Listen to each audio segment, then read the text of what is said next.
Sumainyo ang Panginoon at sumaiyo rin ang pagpapahayag ng mabuting balita ng Panginoon ayon kay San Lucas. Papuri sa iyo, Panginoon.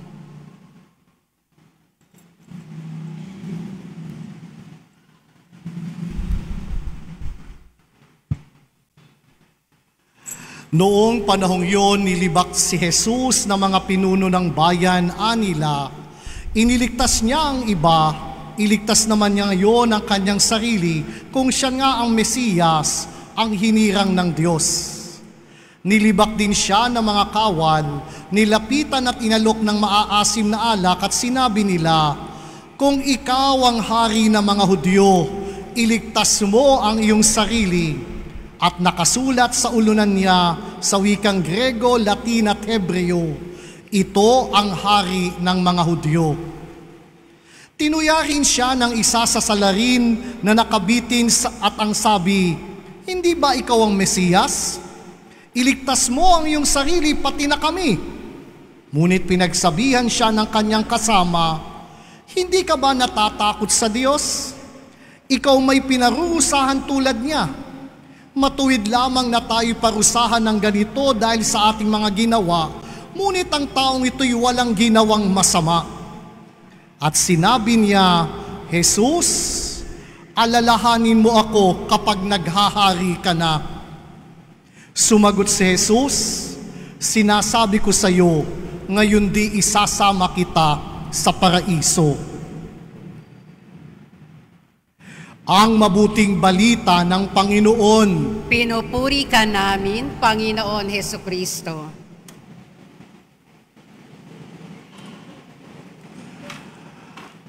Magproprosesyon na naman ho tayo at naulan na naman. Talagang ang ating mahal na Inang Soledad will always have a water element in our celebration, kung saan ang ating pananampalataya ay hinahamon lagi. But we believe na ang Inang Soledad ang gagawa ng paraan. Amen? Sa ating mga pagbasa at pagdiriwang sa linggong ito ng kapistahan ng paghahari ng Panginoong Hesukristo sa sanlibutan, ito po ay itinakda ni Pope Pius XI noong kapanahon at kasagsagan ng pang-aabuso ng mga hari noong kapanahunan, na yung makapangyarihan at may posisyon sa lipunan ay namamanginoon. They are lording it over at the expense of the little ones. Sapagkat nais ng Santo Papa na ipabatid sa lahat ng mga mananampalataya na ang paghahari ng Diyos ay napakalaki ang kaibahan, na kung saan matutunghayan natin sa mga pagbasa. Ito rin po ang hudyat ng pagtatapos ng kalendaryong liturhikal ng ating simbahan, na itinutuloy tayo sa panibagong kalendaryo sa susunod na linggo, at ito na may sa pagdiriwang ng panahon ng Advento. Kagabi po, nagtipon-tipon din ang lokal na simbahan ng diocese, tanda ng pagdiriwang ng Kristong Hari at pagsusumamo ng accountability, transparency, and good governance among our government leaders. And with that, our team on This Christ the King evolves. Simbahang Kabitenyo, may pananagutan, may pananagutin. Pakiulit nga ho, Simbahang Kabitenyo, may yan. Yan ho ang paksa ng pagdiriwang ng Kristong Hari sa ating lalawigan. Ito'y panawagan at pag-ako na tayo bilang mga Pilipino ay may pananagutan. That in one way or the other, we are part of the problem. We cannot easily condemn and blame those people in authority. But we are also part of the solution. Kung tayo lamang ay gagawa ng may pananagutan bilang responsableng mananampalataya at mamamayan. Ito ang ipinakita sa atin ni Jesus sa kwento ng Ebanghelyo kung saan siya'y nakabayubay sa krus. Ano ang ginawa ng mga pinuno ng bayan? Siya ay nilibak. Kung ikaw ay hari ng mga Hudyo, iligtas mo ngayon ang iyong sarili. Ito rin ang paglilibak ng mga kawal. Kung ikaw ang hari ng mga Hudyo, iniligtas mo ang iba, iligtas mo naman ngayon ang iyong sarili. Maging ang isang salaring nakabitin sa krus kasama ni Jesus, ito rin ang kanyang panawagan. Hindi ba ikaw ang Mesiyas? Iligtas mo ang iyong sarili, pati na kami. But our King will not sacrifice other people to save himself. Our King is willing enough to sacrifice himself for the welfare of everyone. And that defines the difference of our King. Kung ang mga pinuno ng bansa at namumuno ay gagamitin ang lahat para iligtas ang sarili, ang ating haring si Kristo Jesus, mamatamisin pa niyang magdusa't mamatay. Hindi niya huhugasan ang kanyang kamay ng kanyang pananagutan. Manapayayakapin niya ang kamatayan kung ito ang pamamaraan para matubos ang sangkatauhan. Sa unang pagbasa, nakiusap ang mga Israelita kay David upang maging hari. And David became one of the greatest king of the people Israel. But we should not forget, before being a king, David is a shepherd. Bago maging hari si David, siya muna'y pastol. At marahil, ang kanyang patakaran at panuntunan ng paghahari ay tulad ng pastol, iingatan ng mga tupa, ilalayo sa kapahamakan, pipiliin siya'y maghirap at magdusa para makamit ang kaligtasan ng mga tupang kanyang pinangangalagaan. Anong connection kay Jesus? Jesus came from the lineage of King David. Kaya naman si Jesus ay nagwika rin, "Ako ang mabuting pastol." Ang mabuting pastol ay iaalay ang kanyang sariling buhay para sa kanyang mga tupa. And that is the kingship of Jesus. He is truly a good shepherd. Sapagkat kapag tiningnan natin ang ikalawang pagbasa sa liham ni San Pablo sa mga taga-Kolosas, ano ang sinasabi ni Pablo? Ang lahat ng bagay sa mundo'y nilikha sa pamamagitan ni Jesus at para kay Jesus. Look at the power of Jesus. But Jesus did not use it for himself. Ano ang ginawa ng anak ng Diyos?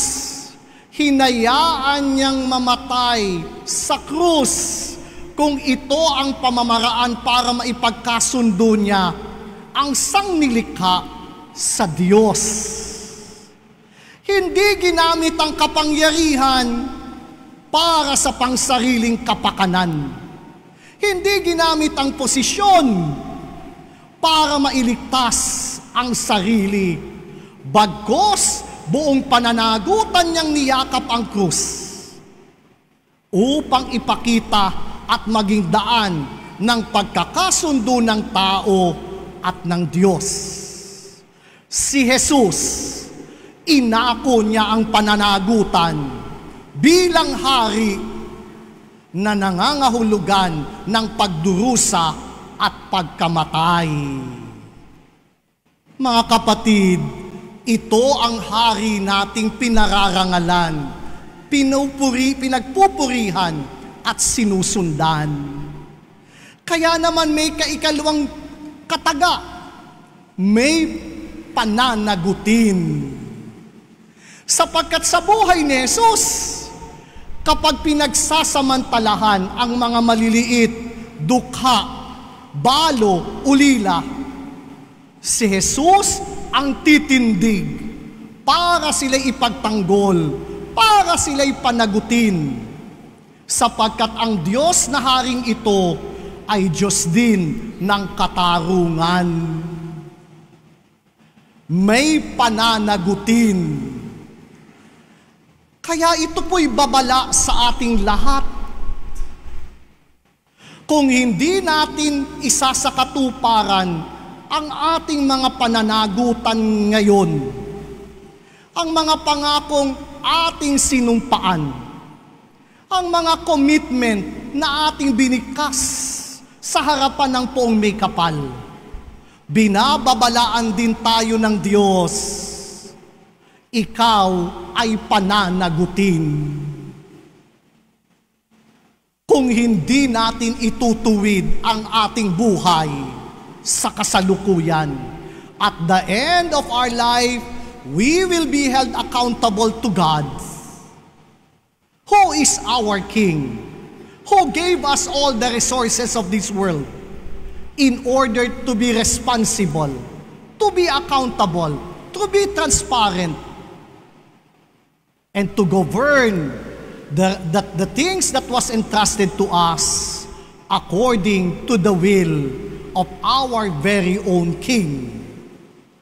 Kaya po, hindi lang tayo bahagi ng problema, tayo rin bahagi ng solusyon. Kung tayo lamang ay may pananagutan na ituwid ang mga mali at di tama nating mga kaisipan, ugali at asal.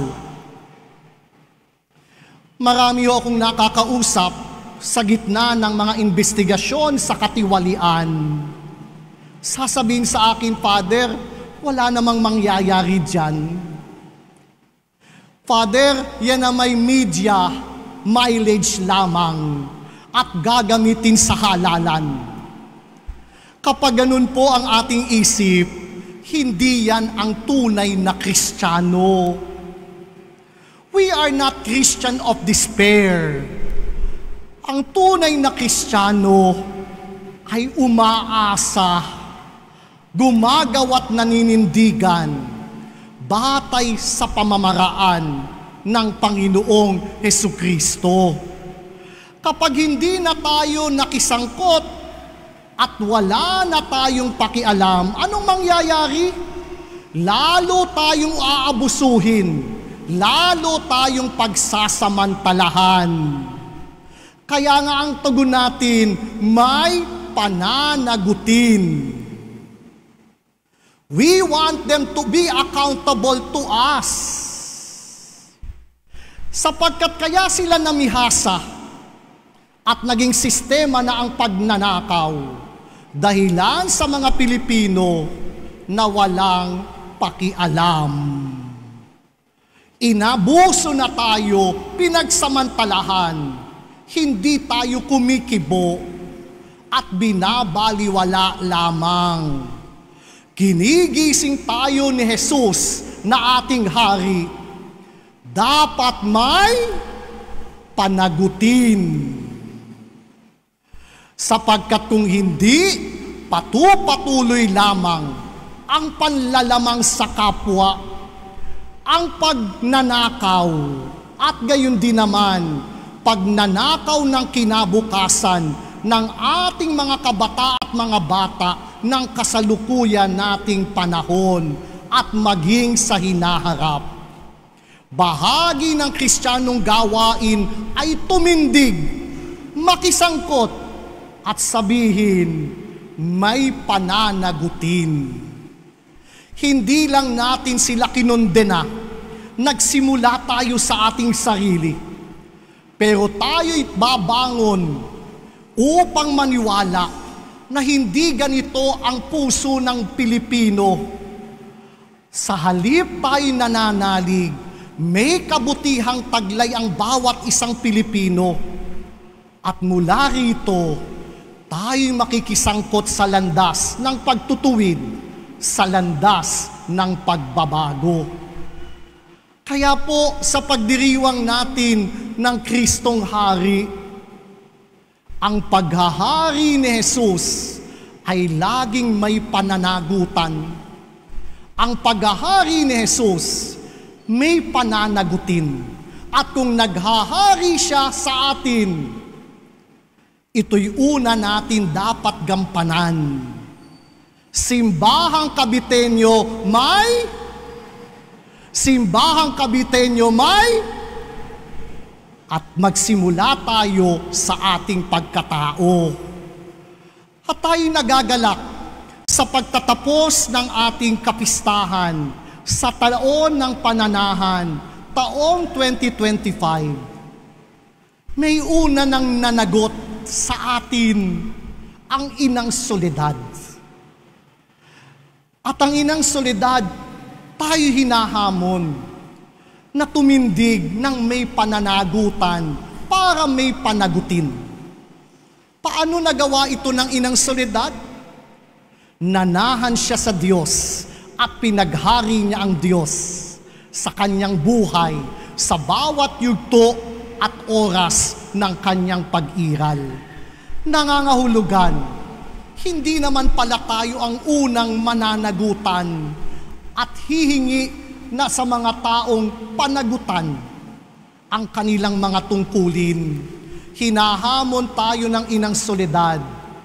Kung siya lang ay mananahan sa atin, we will also admit our accountability. We will stand to what is truth, what is good, and what is right. And believe that out of this darkness that our nation are confronted with, may liwanag tayong susundan. Ang liwanag ng bansang Pilipinas. Sino yun? Ang Inang Soledad. Kaya wag tayong mangamba. Madiliman ang hinaharap, may liwanag tayong susundan. Ang Inang Soledad, kung tayo lang ay sa kanya'y mananahan, tulad ng pananahan niya sa Diyos bilang hari ng kanyang buhay. Kaya kaisa niya, tayo ay makapagwiwika, simbahang Kabitenyo, may pananagutan, at mula dito, babangon tayo upang ituwid ang mga mali sa patnubay at gabay ng Inang Soledad bilang liwanag ng bansang Pilipinas. Papurihan natin ang Inang Soledad. Maraming salamat sa iyong pananahan sa amin. Tayo sumandali dahil ito po ang huling bahagi ng ating pagdiriwang ng kapistahan. Una tigit sa lahat, nais ko pong pasalamatan ang mga naging punong abala sa gawain natin mula sa 13 na committee heads ng ating kapistahan. Hindi na ho natin iisa-isahin sapagkat alam natin sa simula, kaya tayo gumagawa ay dahil sa pagpaparangal natin sa Diyos, sa biyaya ng Inang Soledad. So we would like to thank the 13 group leader o committee leaders who have done well at their best effort. Kaya maraming salamat po. Gayon din sa ating lahat na ermano't ermana ng Fiesta 2025. Sa inyong mga donasyon, ambag, para maging ganap na maayos at maitawid natin ang kapistahang ito, ako po'y lubos na nagpapasalamat. Pagkatapos po ng fiesta at pagkatapos po ng misa, ay gagawin natin ang prosesyon. Pero bago magtapos, nais ko munang ipabatid sa inyo ang mga usapin pampagawain ng ating parokya. Ito pong columbarium natin na third phase ay nasa huling yugto na ng paggawa. Mga finishing touches na po. And the good news is, ang balanse na lang ho natin sa contractor ay 240,000. At kapag natapos nila yan, tapos na po ang obligasyon natin sa kanila. Ibig sabihin, anuman pong malilikom nating donasyon, ay gagamitin na natin sa patuloy na pagpapagawa ng ating simbahan. Kaya po, nagpapasalamat tayo sa mga advance donation, at patuloy po ang advance donation worth 65,000 pesos. After this promotional period, babalik na ho yan sa regular price na 67, 75, and 90,000 each vault. Kaya po, avail it now.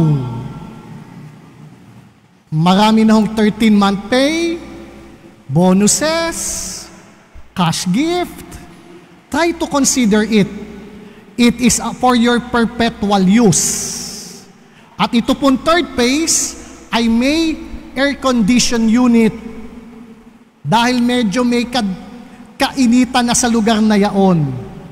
Nakakatiyak tayo kung ang ating mga mahal na yumaoy nasa impyerno, malalamigan ang kanilang mga abo. Dahil may air condition ho, yung third phase ng ating columbarium. Kaya ho, please, nakatulong na ho tayo sa pagawain ng simbahan. May vault pa tayo sa ating simbahan para sa ating mga mahal sa buhay. Father, bakit natatagalan ang pagkakabit ng kesame? Iniintay ho natin ng supply from China, nakapag-down payment na tayo last month, at sabi nila 1.5 to 2 months ang pag-aantay, sapagkat isang truckload daw po yung ide-deliver dito sa atin. So, minomonitor po natin, pinag-iipunan yung balanse natin para kapag i-deliver ay may pambayad tayo. But for the meantime, ginagawa na ho yung mga tambol. For the meantime, yung mga boss na ididikit sa ibabaw at kung kailangan ng mga korbel at mga kornesa, idinedesenyo na po yan ngayon sapagkat hindi gagalaw ang andamyo from that section without finishing everything and even criticizing if that is appropriate for our church. Maging yung ilaw po, nakabili na ho tayo sapagkat ang mga ilaw niya ay projector light na nakabato sa kesame. Kaya ho, bago umalis ang andamyong yan, tapos na ang pintura, may ilaw na po yan at pwede nating ikritik so that we could make adjustments based on your observation that we will factor in on the second and third and fourth section of our nave. Kaya gagamitin ho nating laboratory ito para gabayan tayo sa mas magandang kesame ng ating simbahan. Lastly, as a takeaway from the readings, napakadali hong sisihin ng iba na hindi muna natin tinitingnan ang ating mga pagkakamali. Tinuturuan po tayo ni Kristong Hari, matutong managutan, kahit na tayo ito'y magmukhang kahiya-hiya sa karamihan. Hindi tayo mag-uugas ng kamay na umaako, ako rin ang dahilan kung bakit naluklok ang mga pinunong ito sa ating pamahalaan. Sana po, we have that kind of responsibility and accountability that we are part of the problem. But what is the good news? We can also be part of the solution. Kapag pinanagot natin sila at umasa tayo't gumawa ng kabutihan para sa ating bansa, may pag-asa pa ang bansang Pilipinas. Kaya yun po ang panawagan ng ating simbahan sa Cavite. Simbahang Caviteño at kapag ginawa natin yan, makababangon muli tayo mula sa ating kadustaan. Tumayo po tayong lahat. O ayan, wala na hong ulan. Sumainyo ang Panginoon At sumaiyo rin. Yumuko kayo habang iginagawad ang pagbabasbas. Pagpalainawa kayo at ingatan ng Panginoon ngayon at magpasawalang hanggan. Amen. Naway kahabagan niya kayo at subaybayan ngayon at magpasawalang hanggan. Amen. Lingapin nawa niya kayo at bigyan ng kapayapaan at kaligayahan ngayon at magpasawalang hanggan. Amen. At pagpalain kayong lahat ng makapangyarihang Diyos Ama, Anak, at Espiritu Santo. Amen. Naihandog na natin ang hapag ng Eucharistia. Humayo kayo't paghariin ang Diyos sa inyong buhay. Salamat sa Diyos.